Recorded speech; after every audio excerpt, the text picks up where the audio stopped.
여러분은 우리가 감사하면 그 사람이 건강한 것을 알 수 있고 건강한 사람이 감사할 수 있지만 또 반대로 우리 입술에 늘 감사함으로 내 인생 자체가 건강해질 수가 있습니다. 여러분 오늘 말씀을 잘 들으시고 여러분 몸과 마음과 정신과 영혼까지 이런 건강해지시기를 예수님 이름으로 축복합니다. 오늘 하나님 말씀 잘 들을 때 충분히 그럴 수가 있습니다. 오늘 우리가 함께 읽었던 이 시편 46장은 고라자손의 시다 이렇게 표기되어 있어요. 그런데 이 시의 배경은 열왕기하 19장의 배경입니다. 그 배경으로 이 시를 썼는데 열왕기하 19장에 어떤 일이 있었느냐, 그 당시에 최대의 강대국 아수르가 예루살렘을 침공해요. 18만 5천 명이라는 엄청난 군사들이 예루살렘을 에워쌉니다.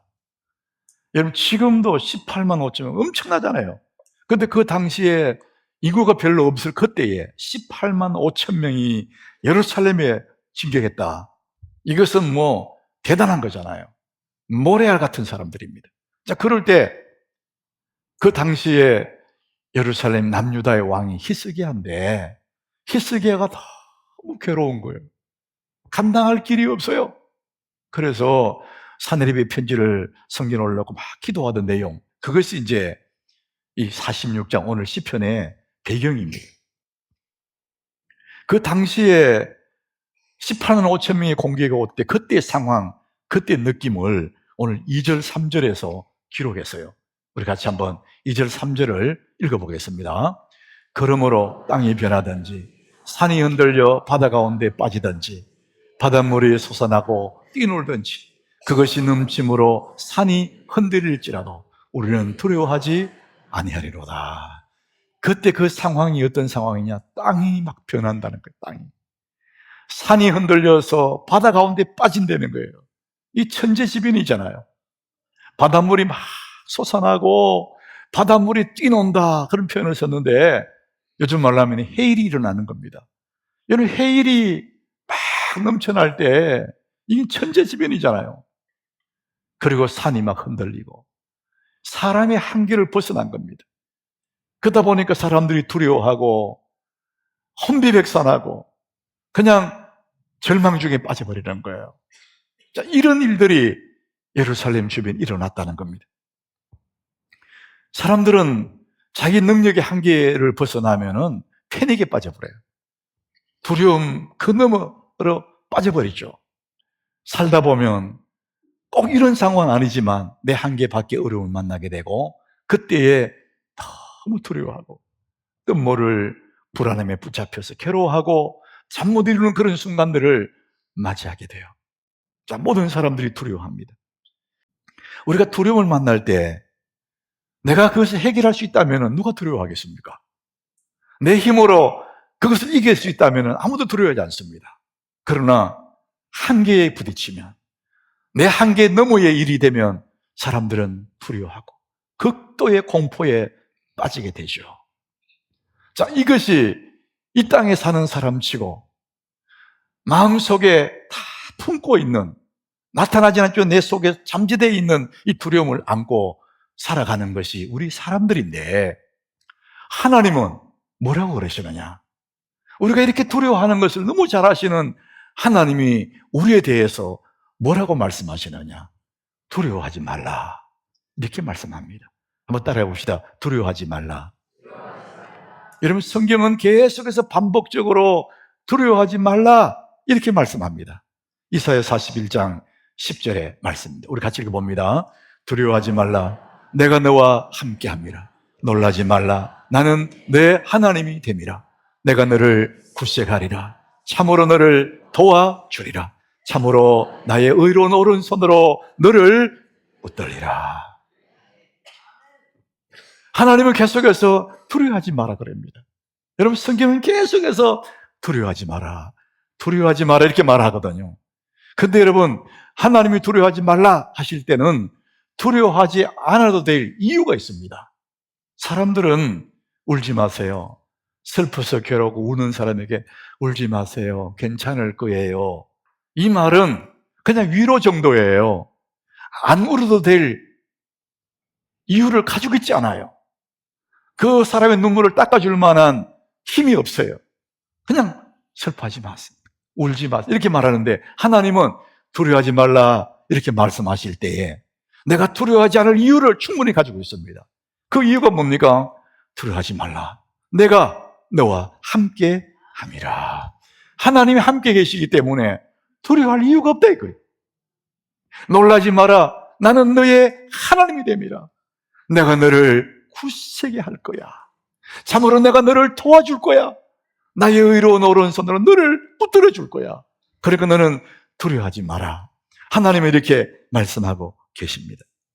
사랑하는 여러분, 우리가 두려움이 올 때에 그 두려움을 이길 만한 힘이 내게 있다면 누가 두려워하겠습니까? 내게는 힘이 없어도 그것을 이겨낼 만한 사람이 나를 도와주고 있다면 겁날 거 없잖아요. 여러분, 나는 무능하고 약하고 무지하고 연약한 인생이지만 내 곁에는 하나님이 계심을 믿으시길 바랍니다. 두려워하지 말라. 내가 너와 함께 하리라. 이렇게 말씀합니다. 자, 오늘 1절, 오늘 본문 1절에 우리 같이 읽어봅니다. 하나님은 우리의 피난처시요 힘이시니 환난 중에 만날 큰 도움이시라. 여러분, 두려움 그 현장에는 하나님이 안 보여요. 그러니까 두려워요. 그래서 두려움의 반대편은 언제나 하나님이 계셔요. 우리는 어려움이 생길 때 해결 방안을 찾잖아요. 그런데 하나님은 해결 방안 정도가 아닙니다. 그 두려움을 무력화시킬 수 있는 강력한 힘을 가진 그분이 우리 곁에 계신다는 겁니다. 하나님 우리의 피난처시요 힘이시니 환난 중에 만날 큰 도움이시라. 두려움의 반대편에는 방안이 있는 것이 아니라 하나님이 계실 줄 믿으시길 바랍니다. 우리가 모든 두려움의 그 반대편에 하나님이 살아계십니다. 여러분, 환난 이 말은요, 인간이 감당할 수 없는 얘기입니다. 내 한계 밖의 이야기예요. 그럴 때 사람들은 정말 괴로워하거든요. 패닉에 빠진다죠, 패닉. 그럴 때 우리 주님이 우리의 피난처가 되셔서 넉넉히 그 환난에서 벗어나게 하실 줄 믿습니다. 하나님은 전능하신 분입니다. 하나님은 살아계십니다. 삶의 두려움 반대편에 하나님이 계십니다. 어려움 당하는 지금은 하나님 안 보일지라도 하나님은 여전히 살아계십니다. 따라합시다. 하나님은 살아계십니다. 여러분, 이 한 문장은 하나님은 살아계 한 문장이잖아요. 그런데 정말 여러분들이 마음으로 한번 되씹어 보십시오. 하나님은 살아계십니다. 이게 믿어질 때, 이게 그냥 믿어질 때 인간의 모든 걱정들이 힘을 잃어버립니다. 왜? 하나님이 살아계시니까. 여러분의 모든 두려움, 불안함이 하나님이 살아계신다고 믿는 그 순간에 다 떠나가게 되어 있습니다. 하나님이 살아계시니까. 환난 날에 만날 큰 도움이신 하나님이 살아계시니까. 여러분, 그런데 하나님 분명히 살아계시는데 내가 그 하나님을 얼마나 믿느냐, 얼마나 신뢰하느냐, 그것이 중요합니다. 그래서 우리가 예수를 믿는다, 믿음 얘기하지 않습니까? 여러분, 믿음은 두 가지가 있습니다. 첫 번째 믿음은 지적인 믿음이에요. 우리가 배워서 아는 겁니다. 이게 이론적인 믿음이죠. 성경 공부해서 하나님 이런 분이구나, 이론적으로 배워서 아는 하나님입니다. 그래서 하나님에 대해서 아는 거예요. 정보죠, 정보. 두 번째 믿음이 있습니다. 하나님을 아는 거예요. 하나님에 대해서 하나님을 아는 겁니다. 하나님과 1대1로 경험한 그 하나님, 이 믿음이 있습니다. 여러분, 이론적인 믿음도 필요하고 경험의 믿음도 필요합니다. 그런데 사람이 큰 어려움 만나면은 이론적인 믿음은요, 힘을 잃어버립니다. 턱 주저앉아 버려요. 그 믿음은 사라져 버립니다. 그런데 내 삶의 여정 속에 하나님을 경험했던 간정이 있는 그 믿음의 사람들은 환난이 오면 올수록 더 하나님을 의지하게 됩니다. 이 시편 40편을 기록한 이 사람들은 하나님을 경험한 사람들입니다. 사내립이 18만 5천 명을 몰고 왔을 때 하나님이 하룻밤에 다 멸해버렸거든요. 그 하나님을 경험한 사람들. 그러니까 그렇게 어려움 와도 나는 두려워하지 아니하리로다. 경험적인 믿음을 이야기하는 거예요. 제가 목사가 되어 초년 시절에 여고에 교목을 했었는데 어느 날 제가 수업 시간에 들어가서 출석을 부르는데 우리 반에 아이들이 몇 명이 없어요. 어디 가냐고 물어보니까 뉴 키즈 온 더 블랙이라는 남성 5인조 그룹인데 내한 공연이 있는데 거기 갔다는 거예요. 여러분, 그 당시에 그 아이들만 그런 게 아니에요. 지금 우리가 사는 이 시대도요, 자기가 좋아하는 연예인들에 대한 그 팬심이 있어가지고 공연이 왔다 그러면 그게 몰려가는 거예요. 여러분, 저는 누군가에 대해서 자기 자신을 드러내는 거 괜찮다고 생각해요. 뭐 그럴 수가 있죠. 그런데 그 아이들이 거기 가서 그 연예인 그 사람들에게 막 소리 지르고 하지만은 그 사람들의 스케줄도 알고 취미도 알고 생일도 알고 그 사람에 대해서는 많이 알아요.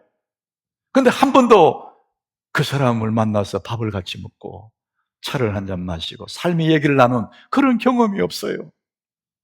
그 사람 연애에 대해서는 아는데 그 사람을 알지 못한다.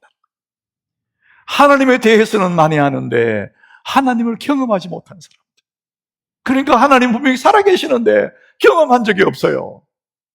그러니까 두려움 속에 좌절할 수밖에 없는 거예요. 시편 34장 8절에 그래서 하나님은 그렇게 말씀합니다. 우리 같이 읽어봅니다. 너희는 여호와의 선하심을 맛보아할지어다. 그에게 피하는 자는 복이 있도다. 하나님의 너무 선하시고 위대하신 하나님을 경험해라는 거예요. 맛보아할지어다. 경험해라는 겁니다.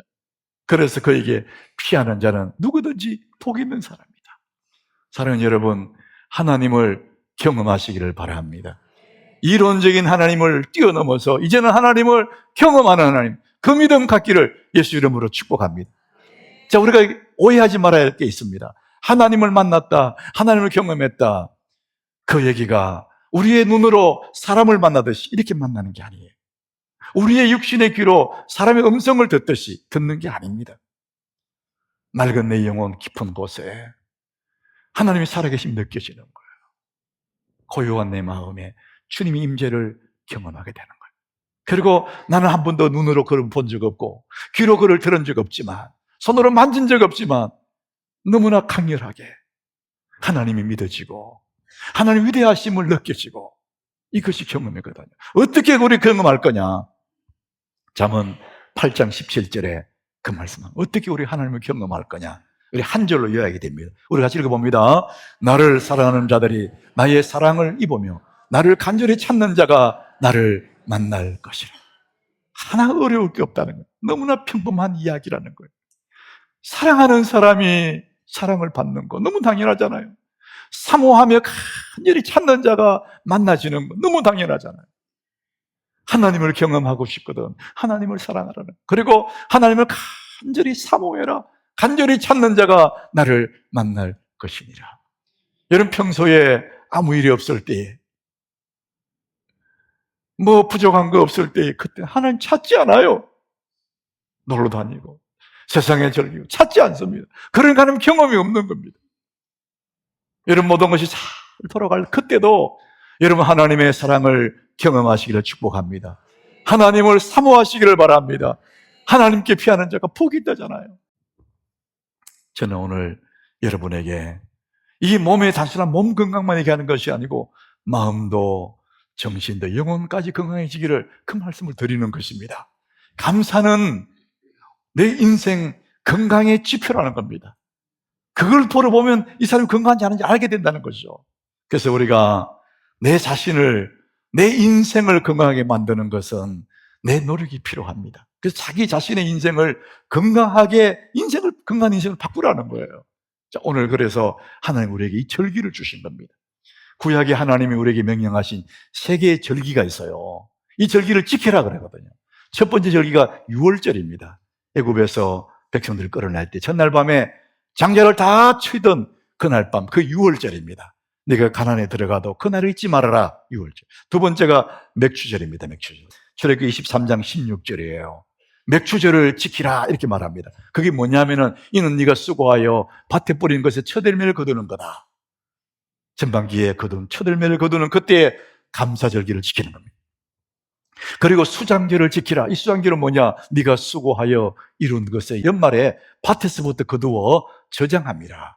후반기에 또 농작물을 거두고 나무 열매를 거두어서 저장하는 수장절. 그래서 세 개의 절기를, 유월절과 맥주절과 수장절을 지키라. 이 세 개의 절기의 공통점이 뭐냐면은 다 감사절기예요. 우리가 평소에도 감사하는데 왜 이 절기를 주시면서 감사를 하실까? 하나님의 뜻이 있습니다. 신명기 10장 13절에 보니까 하나님이 이유를 설명합니다. 내가 네게 명령하고 네가 네게 지키라고 한 그 규례들은 다 이유가 있어. 그 이유가 뭐냐? 너의 행복을 위해서다. 우리 같이 읽어봅니다. 내가 오늘 너의 행복을 위하여 네게 명하는 여호와의 명령과 규례를 지킬 것이 아니냐. 하나님이 말씀하신 그 명령이 부담스러워한 사람이 있습니다. 그런데 그 또한 나를 위한 거란 겁니다. 네가 너 행복을 위해서 이 명령을 하는 거야. 이 절기를 네가 지킴으로, 감사의 절기를 지킴으로, 이 감사의 훈련을 함으로 네가 행복해지는 거야. 감사야 네 인생이 건강해진다. 이 말씀을 하시는 거예요. 저는 새벽기도 마치면은 특별한 스케줄이 없거나 비가 오지 않으면은 자전거를 타고 강을 건너서 저 양평 쪽으로 갔다 옵니다. 자전거길 옆에 쉬는 곳이 있지 않습니까? 자전거를 타다가 사람들이 쉬는 사람도 있어요. 땀도 닦고 물도 마시고 흑흑거리면서 쉬고 있거든요. 그런데 건강을 위해서 자전거를 타고 잠시 쉬는데 거기서 뭐 하느냐? 담배를 피더라고요. 여러분, 평소에 담배 피는 것도 몸에 해로운데 자전거 탄 다음에 담배 피는 거는요 정말 나빠요. 저는 의사가 아니지만 그냥 이론 상식적으로 생각이 그렇더라고요. 폐가 막 확 열려있거든요. 숨이 가빠가지고. 그래서 공기를 막 흡입하는 폐가 열려있는 그 시간에 담배 연기를 쫙 빨아들여 보세요. 그 폐에 큰 연기가 끼지 않겠어요? 너무 당연하잖아요. 어리석은 사람이에요. 여러분, 아무리 운동해도 몸에 안 좋은 것들을 먹거나 담배를 피거나 술을 먹고 그럼 몸이 나빠지는 거예요.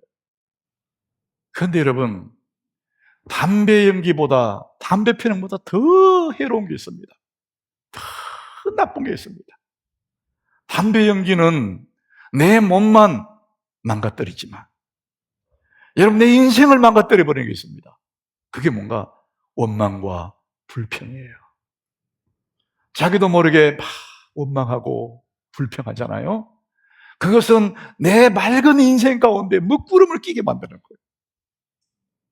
그 인생이 풍요로워야 되는데 먹구름을 불러대는 겁니다. 원망하고 불평해서. 그래서 내 인생 건강할 수가 없습니다.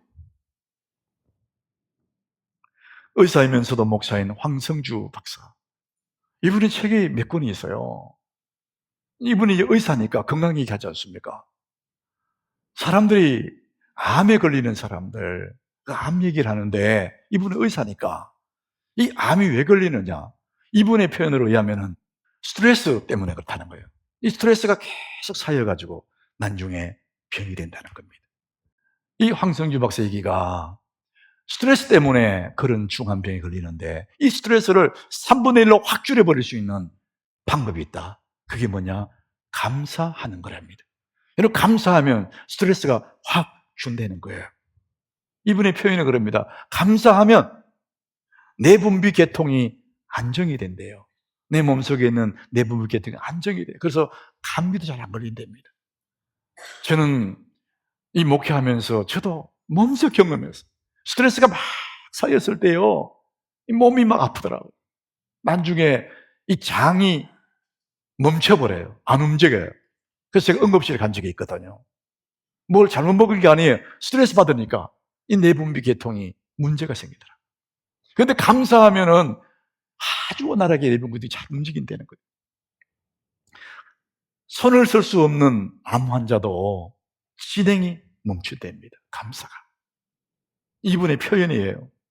감사는 우리 마음의 해악을 막아버리는 방화벽과 같이 그런 역할을 한다고 합니다. 자, 그런 의미에서 감사, 이것은 단순한 한 단어가 아니라는 거예요. 감사, 하나님 감사합니다. 단순한 말이 아니라는 겁니다. 하나님의 강력한 에너지라는 겁니다. 여러분, 감사하면 그 에너지가 우리 속에 들어온다는 거예요. 하나님의 능력이 감사할 때 내 속에 역사하기 시작한다고 합니다. 자, 골로새서 2장 6절 7절 우리 같이 보겠습니다. 우리 같이 읽습니다. 그러므로 너희가 그리스도 예수를 주로 받았으니 그 안에서 행하되 그 안에 뿌리를 박으며 세움을 받아 교훈을 받은 대로 믿음에 굳게 서서 감사함을 넘치게 하라. 여러분, 긴 절인데 요약하면 그런 거예요. 그러므로 너희가 그리스도 예수를 주로 받았어. 너희가 이미 예수를 믿었으니 하나님의 자녀가 되었으니 어떻게? 그 안에 뿌리 박아라. 그 안에서 행하고 그 안에 교훈을 받은 대로 믿음에 굳게 서라. 이렇게 말합니다. 이게 다 수동태입니다. 이 네 개의 동사가 다 수동태인데 마지막에 감사함을 넘치게 하라, 이것이 능동태예요. 네가 하는 거라는 겁니다. 여러분, 예수 믿는 사람들에게 너 흔들리지 마라, 믿음 위에 굳게 서야 돼, 너 믿음 붙잡아야 돼, 믿음이 굳게, 이 시를 많이 들었잖아요. 믿음 위에 굳게 서라 말하잖아요. 그런데 믿음이 마지막이 아니라는 겁니다. 한 걸음 더 나가서 믿음을 지나가서 굳게 서는 걸 지나서 뭐냐? 감사함을 넘치게 하라. 우리 그리스도인들의 마지막 파이널, 마지막이 뭐냐? 감사하는 것입니다. 여러분, 감사할 때 우리의 삶은 건강해지고 내 인생 자체가 건강해진다는 겁니다. 그래서 감사가 인생 건강의 지표라는 거예요. 사랑하는 여러분, 우리가 예수 믿는 우리들이 남은 인생 무하며 살아갈까? 오늘 본문에서는 감사를 넘치게 해라. 하나님, 넘치게 하는 감사는 어떤 거예요? 제 마음에 품고 한 주간 동안 기도하면서 묵상했던 말씀이에요. 감사함을 넘치게 하래. 그냥 감사 정도가 아니라 넘치게 하라, 이렇게 말씀하는 거예요. 제가 세 가지로 요약을 했습니다. 첫 번째는 시편 116장 12절이에요. 우리 같이 읽어보겠습니다. 내게 주신 모든 은혜를 내가 여호와께 무엇으로 보답할까? 내게 주신 모든 은혜, 지나간 날들, 내 인생 여정 속에 베풀어 주셨던 하나님의 은혜를 기억하면서 감사하는 거예요. 이건 너무나 중요하고 당연한 감사다는 거죠. 자, 두 번째는 시편 31장 15절이에요.